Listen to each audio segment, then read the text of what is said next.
పెద్దిరెడ్డి మిథున్ రెడ్డి ప్రస్తుతం వైకాపా రాజంపేట నియోజకవర్గానికి సంబంధించి పార్లమెంట్‌కి ఎంపీగా ఉన్నారు. అయితే మద్యం కుంభకోణానికి సంబంధించి ఈయన కూడా ఒక కీలకమైన వ్యక్తి అని చెప్పేసి ఈయన పేరు కూడా మద్యం కుంభకోణానికి సంబంధించినటువంటి నిందితుల జాబితాలో చేర్చడం జరిగింది సిట్ అధికారులు.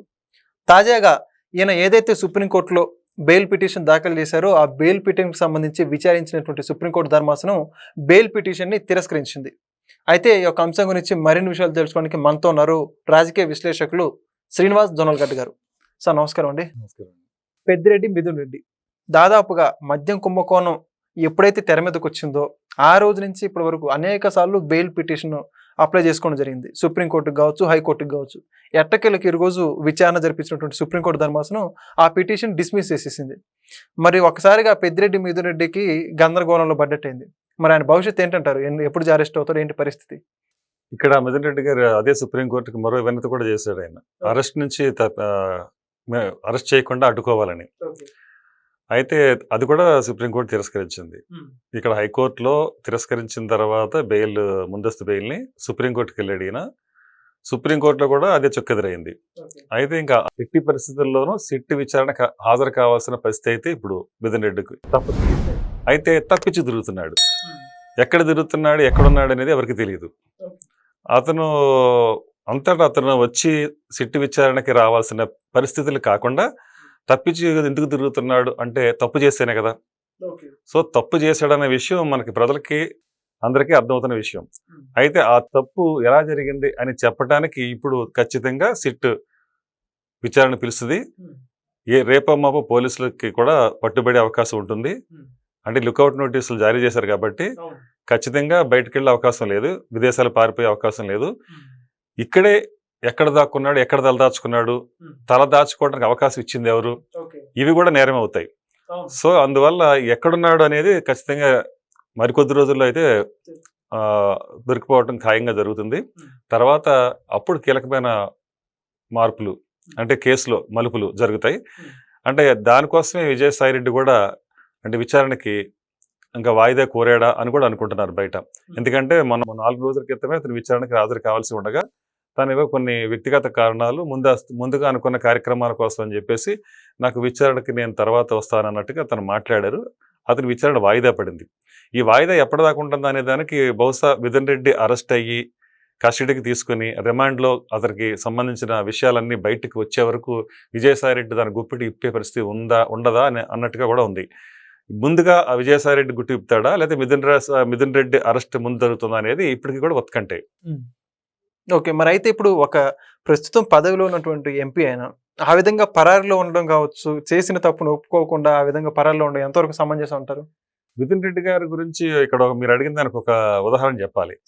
ఆయన ఎంత అహంకారంతో మాట్లాడాడంటే ఒక సందర్భంలో పార్లమెంట్లో ఎవరు మన రామ్మోహన్ రెడ్డి గారి గురించి అంతే అంత చులకనగా అనమాట. ఆయన ఏదో రాష్ట్ర సమస్య గురించి చెప్తుంటే రామ్మోహన్ రెడ్డి కూర్చో అని అంత చీత్కారంగా మాట్లాడాడు. అంటే సాటి ఎంపీని తన ఎంపీ ఉండి అంటే ఇంక భాష అనేది వైసీపీకి ఎప్పుడూ లేదు, సరైన భాష. అలాగే గౌరవించడం కూడా అసలే లేదు. ఆ విధంగా వ్యవహరించిన వ్యక్తి ఈ మిథున్ రెడ్డి. మరి ఇవాళ కట్ చేస్తే రామ్మోహన్ రెడ్డి గారు ప్రధానమంత్రి గారి దగ్గర కూర్చొని మాట్లాడుకుంటూ చర్చలు చేసుకుంటా పౌర విమానయాన శాఖ మంత్రి అయ్యారు. ఆయన ఒక హోదాలో ఉన్నారు ఈ రోజున. మరి ఈయన ఎక్కడున్నాడు ఇప్పుడు తెలియదు. ఆయన అంటే ఎవరికీ తెలియకుండా దాక్కుని ఎక్కడ అమ్మదొంగ అన్నట్టు ఎక్కడో దాక్కుని తిరుగుతున్నాడు. ఇది ఇతని పరిస్థితి. అందుకనే ఎప్పుడైనా సరే నోరు అదుపులో పెట్టుకోవాలి అనేది వీళ్ళందరికీ తెలియాల్సిన విషయం. ఓకే, మరి అయితే ఇప్పటి వరకు నమోదైనటువంటి ఏదైతే లిక్కర్ స్కామ్ కేసులో అనేక మంది నిందితుల్ని కొంతమంది చేర్చారు, కొంతమందిని అయితే అరెస్ట్ చేశారు. వీళ్ళందరికన్నా ప్రాముఖ్యమైన పాత్ర పోషించాడు మిథున్ రెడ్డి అని చెప్పేసి చెప్పుకుంటున్నారు. ఇప్పుడు ఒకవేళ ఈయన అరెస్ట్ అయితే లిక్కర్ స్కామ్ సంబంధించి తదుపరి చర్యలు ఏ విధంగా ఉండబోతాయి అంటారు? మిథున్ రెడ్డి ఒక మాస్టర్ మైండ్ తో కొత్త మద్య విధానాన్ని తీసుకొచ్చారనేది అందరూ అనుకున్నది. అంటే ఎప్పుడైతే 2019లో వైసీపీ అధికారంలోకి వచ్చిందో వచ్చి రాగంగానే అంతకుముందు జగన్మోహన్ రెడ్డి ఏం చెప్పాడు, ఆయన చెప్పింది ఏంటంటే మద్యాన్ని మొత్తంగా నిషేధించేస్తామని గట్టిగా చెప్పాడు. ఆయన అని గట్టిగా చెప్తున్నానని చెప్పాడు. ప్రజల ముందు ఎన్నికలకి వచ్చినప్పుడు వాగ్దానం. అది ఏమైన తర్వాత దాన్ని రెట్టింపు చేశాడు గట్టిగా మద్యాన్ని. పైగా రెండోది ఏం చేశాడు, నకిలీ అంతా చెత్త మందు అంటే రకరకాల బ్రాండ్లు అంతా అదే మందు, కానీ సీసాలు లేబుల్సే మారాయి. సో ఆ మొత్తం మద్యాన్ని ఏర్లై పారించేసి వేల కోట్లు దోచేసి మూటలు కట్టుకుని మూలబెట్టి కూర్చున్నాడు. అంటే మద్యం రేట్లు ఎందుకు పెంచారు అని దానికి అప్పుడు ప్రశ్నిస్తే ప్రతిపక్షం ఆ విధంగానైనా మద్యం మానేస్తారు తాగటం అన్నాడు. మానేరు ఎవరైనా? మానలేదు కదా. సో కానీ ఒక సాకుగా చూపించి మరి మాననప్పుడు మరి మద్యం నిషేధించారా? 5 ఏళ్ళు ఎప్పుడు జరగలేదు కదా. మన అంచెలంచెలుగా నిషేధించారా? అది జరగలేదు కదా. దొరికిన కాడు దండుకున్నారు. అధికారం పోయిన తర్వాత దాన్ని పంచుకునే కార్యక్రమంలో ఒకరికొకళ్ళు గొడవ పడబట్టి ఇది తెర మీదకి వచ్చింది అంటున్నారు. అంటే ఏదైతే ఒక ఎంపీ, బహుశా విజయసాయిరెడ్డి గారే అనుకుంటున్నారు అందరూ, ఆయనకి ఒకనొక టైంలో ఆయనకి అతని వాటా అతనికి అందకపోయేటప్పటికి ఇట్లా బయటకు వచ్చి దీన్ని బట్టబయలు చేసాడు అనేది కూడా ఒక వాదన. అప్పటి వరకు ఒక రకంగా ఉంటే మద్యం సంబంధించి విచారణ, దాని తర్వాత మరో రకంగా మారింది. ఎందుకంటే విజయసాయిరెడ్డిని అదుపులో తీసుకున్నప్పుడు ప్రశ్నించినప్పుడు ఆయన సగం బట్టలు ఇప్పదీశాను, మిగతా సగం బట్టలు ఇప్పదీస్తాను, మళ్ళీ ఇంకోసారి విచారణకు వచ్చినప్పుడు దీని అంతటి కర్త కర్మకియ రాజ్ కసిరెడ్డి అన్నాడు.